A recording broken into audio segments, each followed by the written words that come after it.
ramdam na ramdam mo ang pagmamahal nila sa limang bano, sa Mahalima o sa SB19?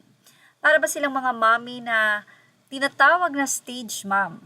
Well, bakit nga ba natin nasabi na para silang mga stage mom ng limang mga anak nila? Sa isa nga pong post, ibinahagi ni Karen Roque ang nasabi nga pong mensahe na ayon sa kanya or kwento niya, napa-OMG siya at sinabing, guys, I had DJ Snake on my flight. And as an O18, syempre, binenta ko ang SB19 sa kanya. Me, you're a producer, right? DJS? Yes. Me, are you open to producing a song for a boy group? Cause there's this Filipino boy group that's really famous all over Asia and in some parts of the world.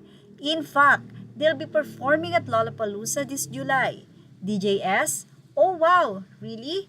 What's their name? Me, SB19. DJS checks SB19's Insta and sent them a DM. Me, maybe you can produce a song for them. Or do a collab. Yan pa ang suggestion niya. I don't know kung magbubunga ba tong ginawa ko or not, but hopefully it will. Hashtag 18, can you please help me in tagging at official SB19 so they can check DJ Snake's DM. Baka kasi matabunan lang at di mapansin eh. Ang OA ko lang, hahaha. Anyway, para lang po may konting idea ang ilang fans or ang 18 kung sino nga po ba si DJ Snake dahil sa makikita natin sa photo, tila ang nag-approach sa kanyang 18 ay isang flight attendant.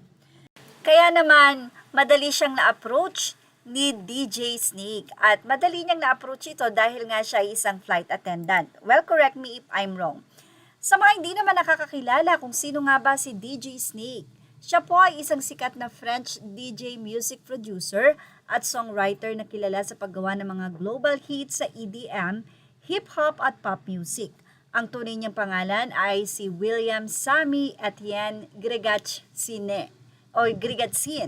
Sumikat siya worldwide dahil sa malalaking tracks tulad ng Turn Down for What, Lean On, Taki Taki, Let Me Love You. Kilala siya sa high-energy festival performances at madalas siyang headline act sa malalaking music festivals gaya ng Coachella, Tomorrowland Ultra Music Festival.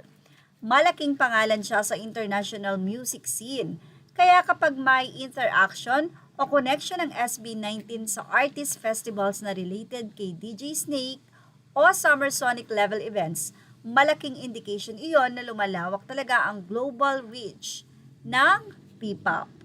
At yan ang ating Showbiz Now update. Images are all credit to the rightful owners. Thank you for watching Showbiz Now.